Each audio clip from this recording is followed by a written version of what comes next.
What's up, you guys? This is Rob from Guy Plays, and today on the daily grind snapshot, I really don't know what it's gonna be. However, today we will be taking a look at all of the new event mods that have come out with the Ambulas Reborn operation. Alright, so let's begin with the easy ones first, starting with Neutralizing Justice from the Steel Meridian. Now this one causes each miter blade to have a 90% chance to immediately burst a nullifier bubble. And please, do not judge this miter build. Listen, okay, it's a really interesting mod, but it's really not gonna make me go through and like reform on my miter because of it. I'm just like, okay, like it's cool, and it is actually really cool. If you take a look here, you can see this thing actually will pop multiple nullifier bubbles at once. Did you see that? That was 4 nullifiers. All right, I didn't even charge the oh well, when you can shoot it. It was all the nullifier bubbles at once. It literally just passes through the nullifier bubbles as if it were nothing. Can hit multiple ones at once and pop them all pretty much. And I think mainly because of the fact that you're actually getting multi-shot on this with split chamber, that each of the blades, since each blade has a 90% chance, since you're firing 2 at once, you're pretty much always going to be popping those nullifier bubbles. Don't shoot at me. And you don't even need to charge the ability in order to do it. So moving along, we've got Disarming Purity from New Lanka, and this one actually causes the Panthera's secondary fire to have a 40% chance to disarm their enemies. Now, mechanically, I'm not the fondest of this because I'd love it if it was attached to the primary. So basically what would happen is you'd shoot the primary, the enemies would run at you, and then you could go ahead and hit them with the saw blade. However, thematically, I think it's kind of hilarious. Like, legitimately, you are taking a saw blade to your enemies so they can't hold shit anymore, and I think that's fucking hilarious. My issue with this, aside from like the mechanical standpoint, is the fact that it does take up a slot, and I'm like, oh, the Panthera, even after it's buffed, I mean, the Panthera is good, but you know, it needs all the help that it could get. Did I spawn anything? Nope, I didn't spawn anything whatsoever. It's just kind of like one of those things where I'm like, is the trade-off worth it for this? And I kind of feel like it might not be. However, the effect is pretty fucking hilarious. It's just look at that, I'm like sawing off. Yep, you can't hold those big ogresses anymore. Your hands are all sawed up, so it kind of hurts. But as you can see, it does kind of tourniquet its damage just a little bit. Where it's oh, don't kill me. Oh, thank God. It does definitely hurts the damage a little bit. You know, kind of makes it a little bit more difficult to take down enemies because we are 1 mod slot down, which I'm not the happiest about. Let's just say that. Ooh, let's get out of here. So this next one you definitely cannot judge me on. It's the Kunai, for heaven's sakes, okay? So we've got Stockpiled Blight from the Red Veil, and this basically just increases your magazine by 200%, so it jumps from 10 up to 30, which I guess helps with sustained DPS, but legitimately if you look at the Kunai, it's got a 2.5% crit chance, and its status chance is extremely low as well. So I don't know, I'm just not feeling it, and I don't know why. Like, it's so boring as compared to like disarming your enemies or kind of like absorbing damage and like using it in a charge attack. Like, this is just like, here, I mean, we're gonna make your mag capacity even bigger. Now, the Blight effect on the Red Veil is absolutely amazing, so part of me is almost wondering if that's why they kind of gave it a gimpy effect on a weapon that's also kind of gimpy, which kind of hurts. I mean, the only thing that I can say about this is if you've got an amazing Riven for the Kunai, it would work well with that, and you'd get like the viral effect. Otherwise, I guess enjoy your extra 20 in the mag. Next up is a voltage sequence from the parent sequence, and basically just killing any flying enemy with the Lanka results in creating this little mini arc trap. Now, unfortunately, I cannot show it to you in the simulacrum, so I'm actually gonna have to cut in some gameplay because, I don't know, the simulacrum just doesn't make little mini arc traps. It's kind of cool. I don't necessarily know if it's something that I would personally, I don't know, give up a slot for. However, you'll see the footage, and I had a lot of fun with it. Okay, let's see if this works on a target in the wild. Yes, it does. Okay, oh, cool. It's like a mini Tesla, basically. Alright, I have tried to get this to work in the simulacrum, and it just does not work in the simulacrum for one reason or another, but you can see is it kind of does a thing. I know I'm on a capture mission, and it's probably a bad fucking idea to let my capture guy go, but that's that. At least now you know that that's a thing, and that's how that works. Alright, so let's take one more look at this. It drops a little It drops a little nodule like that. And it should shock. Oh my god, that's so cool. I don't know how, unfortunately, because of the fact that we can't test it, because of the fact that we can't test it in an actual mission, or not in a mission, in the simulacrum, and we have to test it here, we kind of only have this to go on by. Ooh, shock 'em. it looks to be working pretty well on low-level targets, so I will say that. So we can't super duper hate on it. Okay, last one. Oh, it's so cool. I just think it's so freaking cool. It's super duper flavorful. However, oh my god, you could just make like a little field of them. You can just make a little field of them. It's so interesting. It's so fucking interesting. Like, however, I wish that it worked on maybe all robotics or machinery. Because if it worked on all machinery, then at least the Grineer would have the roller balls as well. So that way it doesn't feel limited to just the Corpus, the Orokin, and the Infested. You know, let everybody get a taste. But maybe having like a million gazillion MOA, like maybe having a million gazillion MOA trigger it is not necessarily the greatest idea. And this is why I'm not a developer. Ooh, there's one more. Come on. Come on.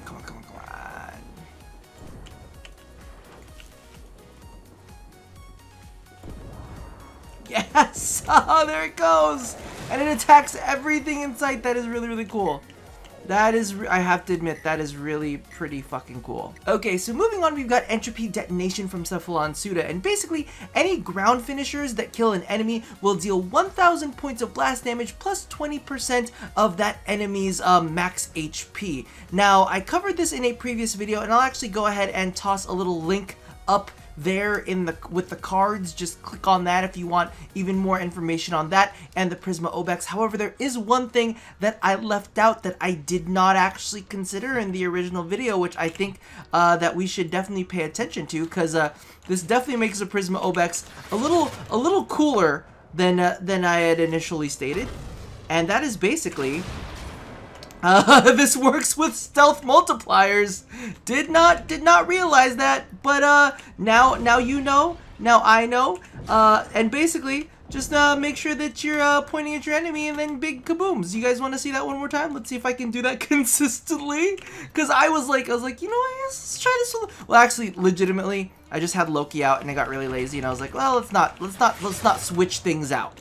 Let's just see how this happens. And I was like, whoa, it definitely works with ground finishers. This is ridiculous. Look at that. Look at that. I think that's absolutely freaking cool, right? And they're 145s. In the original video, I was only able to like kill level 100s with the explosion. So I must say, big improvement. Definitely a big improvement when you factor in the stealth multiplier. Now, last and definitely the most complicated of the bunch is Avenging Truth by the Arbiters of Hexus. So basically, the Silva in Aegis absorbs 25% of incoming damage while blocking, and it stores it up for the next charge attack. Note that it said charge attack. Now, we're going to take a quick look here. As you can see, Final Harbinger has an interesting combo, which is called Dark Light. Now, see, it's an E, hold E. For those of you guys who don't know what's currently going on with those kind of combos that have a hold as a beginning of their ability kit, it actually does not perform a charge attack when you just hold down E. It actually does the first part of an E hold E combo, and that's the same to be held true with the other stance as well. So as you can see, this is just me holding E down. This is what you actually have to do a charge attack. You have to hit once, and then you charge. That's the only way you're going to be able to do it, and that's not what the listed combo is. And as you can see here too, let's go ahead and swap into 11th Storm real quick to go ahead and kind of drive the point home. So 11th Storm, let's take a look at that one more time. 11th Storm has an E hold E as well, which is Bide and Bleed. Now, you know what the charge attack looks like because it was that like kind of like strained, like, ooh, I'm gonna get you attack. But as you can see here, that's not the attack, right? You gotta hit it once, and then you get that strain like, ooh, I'm gonna get you attack. Now let's go ahead and jump into some gameplay real quick so I can show you what it looks like. Toss on some buffs so I don't just die. But if you want to take a look at the buff screen at the top right there, you can actually see me charging this ability up. And as you can see, we're at 890, and now we're in the 1000s. You can just kind of sit here for a little bit, especially Oberon, just soaking up a couple of these hits right here. So far from what a lot of people have tested is this does not seem to actually have any kind of cap whatsoever.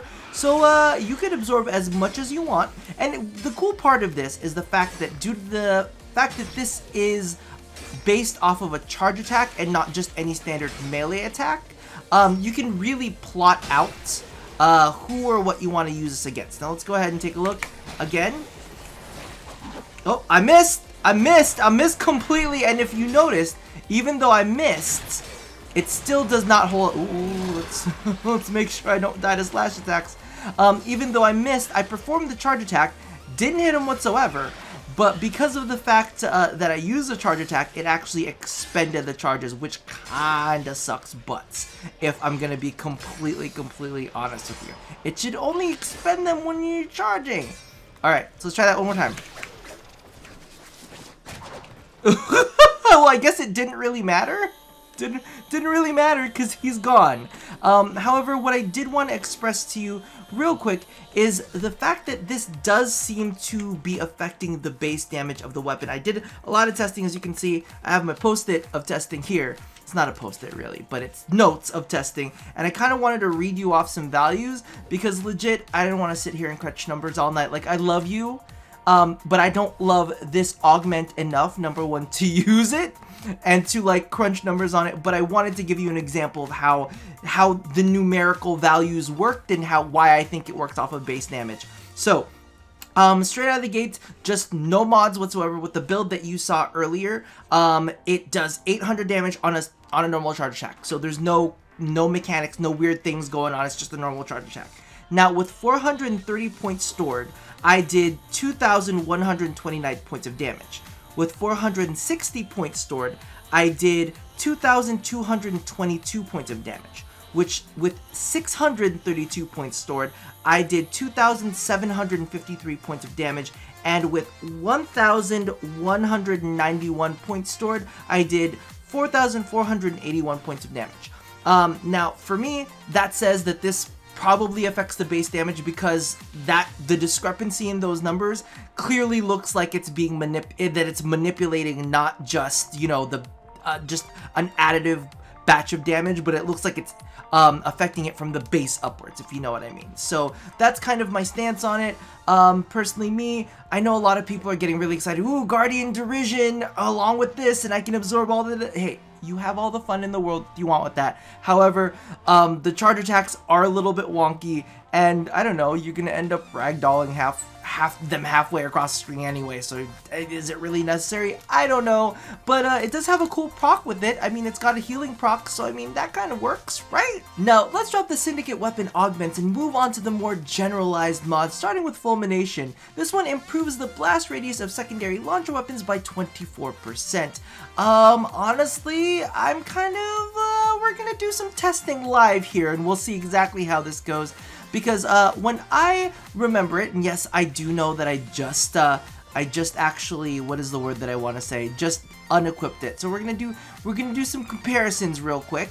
But if memory serves right, the gas cloud range of the Pox, which is the only weapon that I would want to use this with because I would murder myself with anything else, is about 4 meters. So I'm gonna sit here. And I'm gonna get just like, I'm gonna be 5 meter range. Alright. So that was 5 meters. Alright. So nothing was happening at 5 meters. I'm gonna be at 4 meters, right? I'm gonna do that. And it looks like at 4 meters, it's doing the job, right? It's doing the job. So we saw... I don't remember the Pox exploding like that. Is that weird? I definitely don't remember the Pox exploding. So again, we're gonna stamp this down at 5 meters. And it's not doing anything, right?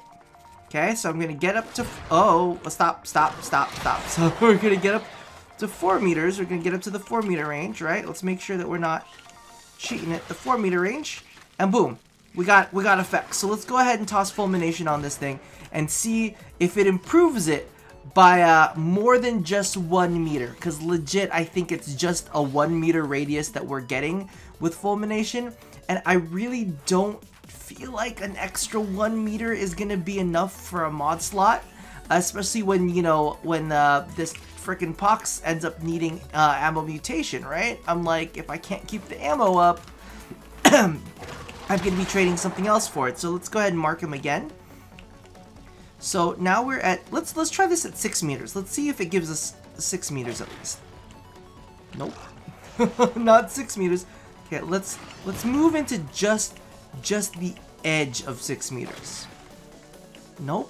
Just the edge of 6 meters did not do it. I don't know why I'm coughing all of a sudden.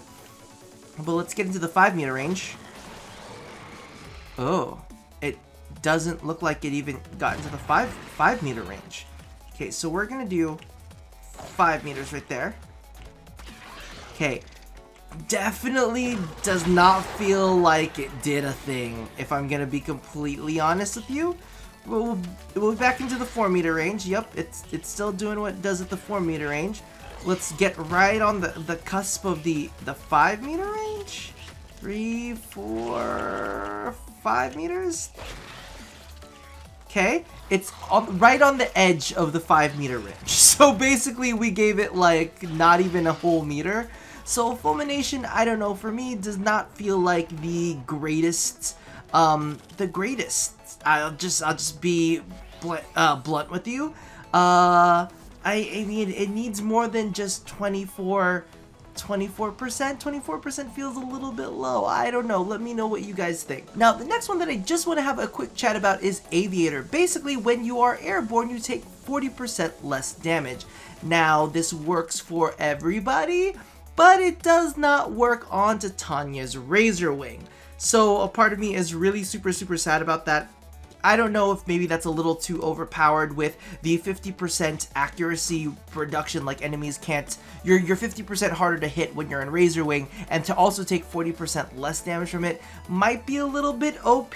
However, I mean, it's really the only place that I could think to use Aviator. I don't know, let me know. Maybe you guys are a little bit more creative than I am. Maybe one day they'll do something with Zephyr and then it'll become worth it. I don't know, let me know. And finally, last on our list is Sacrifice. Basically, your Sentinel takes 4 seconds to revive you up to 100% health and shields, but it destroys itself in the process. Kind of. Now, as you can see here, we have Primed Regen equipped, which basically, if your Sentinel dies, it restores itself up to 3 times, and it makes itself invulnerable up to 10 seconds, depending on your rank. I think it goes up to 11 seconds when you're finally maxed out. Now, due to the fact that it does technically destroy itself, it also has another synergy with self-destruct, which allows it to do 600 points of blast damage in an 18 meter radius. So Sacrifice goes on, it revives you, it destroys itself, it triggers self-destruct, then after it self-destructs, it primed regens itself back into existence. So you've actually got, I want to say, 1, 2, 3, 4 revives available to you. Let's go ahead and see how this works in game. Now, as you can see, we have loaded up a low-level mission here. I wanted to kind of do this for dramatic effect to make it look really cool. So that you can kind of see what happens when it does all of its explosions and whatnot. Let's get real close. So it's gonna go off, it's gonna give me a nice little revive, and then I'm hoping for dramatic effect, it'll kill some enemies. Now, one of the things that you will also notice here that I wanted to point out is we're not using spare parts. You can if you want to, however, one of the things that they noted on the wiki is that what actually ends up happening is spare parts only triggers once per mission, so you'll only get it on the very last trigger that goes off when it comes to your prime region, basically when it no longer regens. So you only get one trigger of it. You only get one trigger. Don't get greedy. It's not gonna happen. I don't think it's really worth the slot. But as you can see, we are getting some good regenerations here and some good auto reses from our Sentinel. The only thing that I kind of do worry about is that the Sentinel dies. I'm thinking at higher level missions, if the Sentinel ends up dying before it revives you, you're not gonna actually get the revive to trigger. But I'll leave you Sentinel experts to figure that out for yourself, because legitimately I'm not gonna be using this Sentinel anytime soon. Alrighty, and that about does it for this installment. Personally, there are some really interesting augments that I found in there, aside from the Kunai one. Really, what was the deal with that one? It was so boring. I really like the Panthera one, and a part of me was really tempted by the Miter one. Now seeing the Prisma Obex with stealth multipliers, I was like, oh my god, that is so super cool. I really want to be able to play around with that now, especially because technically it scales. So I'm really feeling that. However, a couple of the other ones I was like, I don't know, but you know what? Let me know how you guys feel about them below. Let me know if you're gonna use Fulmination and murder yourself with something like the Coal Star, because really, that's living on the edge. That's living on the edge. You know what? You do you, whatever makes you happy. But I'm gonna leave you right there. Let me know your feelings in the comments below, and as always, love somebody, hurt nobody, unless you're using Fulminate. Really? I mean, like, don't hurt yourself either. But I guess, you know, touch your body, because you're probably gonna need like a massage after you get like attacked with your own explosives. I'm just putting it out into the universe, alright? Anyway, you guys take care and have a great day. Bye-bye. Wait, or is it I'll see you soon? Bye-bye. I don't know how to end this now. I've ruined it.